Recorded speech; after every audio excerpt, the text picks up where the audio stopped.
Hello hi guys ఈ video చూస్తున్న వాళ్ళకి good morning, good afternoon, good evening. ఏ టైంలో చూస్తున్న వాళ్ళకి ఆ టైంలో విష్ చేసేసాను. సో ఇక్కడ చూస్తున్న అవుట్‌ఫిట్ వచ్చేసరికి ఒక కస్టమైజ్డ్ అవుట్‌ఫిట్ అండి. దీన్ని మనం క్రాప్ టాప్ లెహెంగా లాగా డిజైన్ చేసుకున్నాము. లెహెంగా వైస్ చూసుకుంటే ఇలా ఫుల్ గేరాతో అంబ్రెల్లా కట్‌లో డిజైన్ చేసుకున్నామండి. వేస్ట్ పార్ట్ దగ్గర మనం ఇలా ఎలాస్టిక్ ఇచ్చుకున్నాము. ఫ్రంట్ ఏమో ఇలా డోరీస్ కూడా పెట్టుకున్నామండి.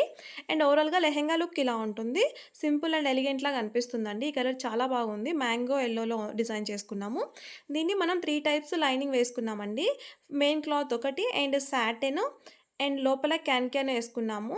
అండ్ దీన్ని అటాచ్ చేసుకోవడం కోసం మనం క్రేప్ కూడా యూజ్ చేసుకున్నామండి. సో, బ్లౌజ్ వైస్ చూసుకుంటే ఇలా ఆపోజిట్ కలర్‌లో బ్లౌజ్ తీసుకున్నామండి. దానిపైన ఇలా ఎలిఫెంట్ అండ్ పీకాక్ డిజైన్‌లో గోల్డ్ కలర్‌లో వచ్చేసుంటది. అండ్ బ్యాక్ ఓపెన్ పెట్టుకున్నాము. అండ్ 4 సైడ్స్ మనము థ్రెడ్ పైపింగ్ చేసుకున్నామండి. ఓవరాల్‌గా ఇలా ఉంటుంది crop top and lehenga look. ఈ డ్రెస్ మీకు ఎలా అనిపించిందో నాకు కామెంట్ బాక్స్‌లో షేర్ చేసుకోండి. ఈ డ్రెస్ మీకు నచ్చినట్లయితే లైక్ చేయండి. ఇలాంటి మరిన్ని యూస్‌ఫుల్ వీడియోస్ కోసం నా ఛానెల్‌ని సబ్స్క్రైబ్ చేసుకోండి.